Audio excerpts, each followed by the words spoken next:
दुनिया की सबसे हैरत अंगेज चीजें जिन्हें देखकर वैज्ञानिक पागल हो गए। Number 8, electrofishing. आजकल कई मछुआरे एक नई और अनोखी तकनीक का इस्तेमाल करके मछलियां पकड़ने लगे हैं, जिसे इलेक्ट्रोफिशिंग कहते हैं। इस प्रक्रिया में मछुआरे अपनी नाव में लगे मोटर की मदद से पानी में करंट छोड़ते हैं, जिससे मछलियां बौखला जाती हैं और पानी के ऊपर कूदने लगती हैं। कुछ समय बाद मछलियां बेहोश हो जाती हैं, फिर मछुआरे उन्हें जाल से पकड़ लेते हैं। यह तरीका कई देशों में अवैध हो चुका है, क्योंकि इससे केवल मछलियां ही नहीं बल्कि पानी में रहने वाले दूसरे जीवों को भी गंभीर नुकसान हो सकता है। नंबर 7, सशिमोनो तकनीक। हमारे देश में फर्नीचर जोड़ने के लिए हम फेविकोल या कील का इस्तेमाल करते हैं, लेकिन जापान में एक ऐसी प्राचीन तकनीक का उपयोग किया जाता है जिसे सशिमोनो कहते हैं। इस तकनीक में बिना किसी फेविकोल और कील के लकड़ी के टुकड़े एक दूसरे में इस तरह फिट हो जाते हैं कि वह कई 100 साल तक टकट्ठे रहते हैं। सशिमोनो जापान की एक विशेष वुडवर्क तकनीक है, जिसमें लकड़ी में ऐसे सांचे बनाए जाते हैं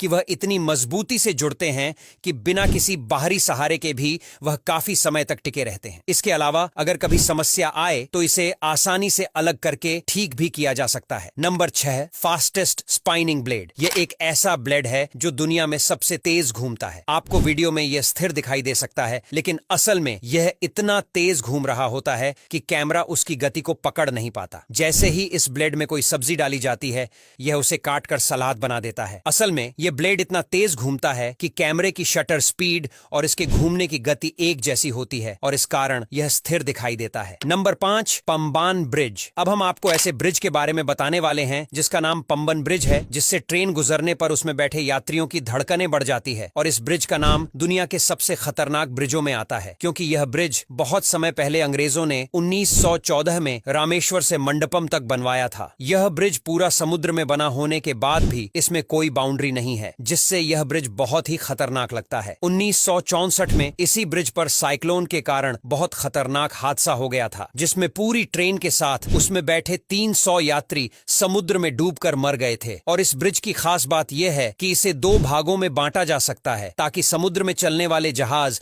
इसे पार से दूसरी ओर आसानी से जा सके। Number 4, cold drink breaks windscreen. यह वीडियो आपको जरूर चौंका सकता है। वीडियो में एक शख्स कार के शीशे पर रेड बुल डालते ही शीशा टूट जाता है, लेकिन सामान्य स्थितियों में ऐसा कभी नहीं होता। असल में जब कोई कार घंटों तक धूप में खड़ी रहती है तो उसका शीशा बहुत गर्म हो जाता है। ऐसे में अगर उस पर ठंडी ड्रिंक डाली जाती है तो शीशा सिकुड़ने लगता है और टूट जाता है। तो इस घटना का असली कारण शीशे का गर्म होना और ठंडी कोल्ड ड्रिंक का डालना है। Number 3, vanishing temple, Stambheshwar Mahadev मंदिर। एक ऐसा मंदिर जो कि दिन में 2 बार गायब हो जाता है। यह गुजरात में स्थित भगवान शिव का मंदिर है, जिसका समुद्र खुद जल अभिषेक करता है। स्तंभेश्वर महादेव मंदिर दिन में 2 बार सुबह और शाम को कुछ समय के लिए गायब हो जाता है और वापस उसी जगह पर आ जाता है। हम आपको बता दें, ऐसा समुद्र में ज्वार भाटा उठने के कारण होता है और आप मंदिर के दर्शन तभी कर सकते हैं जब ज्वार भाटा उठाना कम हो जाए। ज्वार भाटा के समय मंदिर पानी से पूरा ढक जाता है, जिससे मंदिर हमें नजर नहीं आता है। यह प्रक्रिया सदियों से चली आ रही है और यह मंदिर अरब सागर के बीच केम्बे तट पर स्थित है। Number 2, super waterproof tape. यह टेप किसी भी चीज को जोड़ने या छेद भरने के लिए एक बेहतरीन उपाय है। यह वाटरप्रूफ है, यानी यह पानी में भी काम करता है। साथ ही यह एक बार चिपक जाने के बाद किसी भी हालत में नहीं निकलता, क्योंकि यह बहुत मजबूत होता है। वीडियो में आप देख सकते हैं कि यह टेप कितना मजबूत है और यह किस प्रकार से एक स्थायी और मजबूत समाधान प्रदान करता है। नंबर 1, अल हुतैब विलेज, यमन। अब बात करते हैं एक ऐसे गांव की जिस गांव ने आज दिन तक बारिश से होने वाली पानी की एक बूंद तक नहीं देखी है। दरअसल इस गांव में बारिश न होने के पीछे एक काफी बड़ा कारण है, क्योंकि यह गांव समुद्र तल से लगभग 3200 मीटर ऊंचाई पर है। हम आपको बता दें, अल हुतैब नाम का ये गांव यमन देश की राजधानी सना में स्थित है, जो कि एक बहुत ऊंचे पहाड़ पर मौजूद है। लेकिन वही बादल केवल 2000 मीटर की ऊंचाई तक ही होते हैं। इसी वजह से यहाँ पर कभी बारिश ही नहीं होती है। लेकिन यह गांव बादलों की वजह से काफी खूबसूरत लगता है। अगर आपको ये अजीबोगरीब चीजें पसंद आई हों तो कृपया वीडियो को लाइक और शेयर जरूर करें।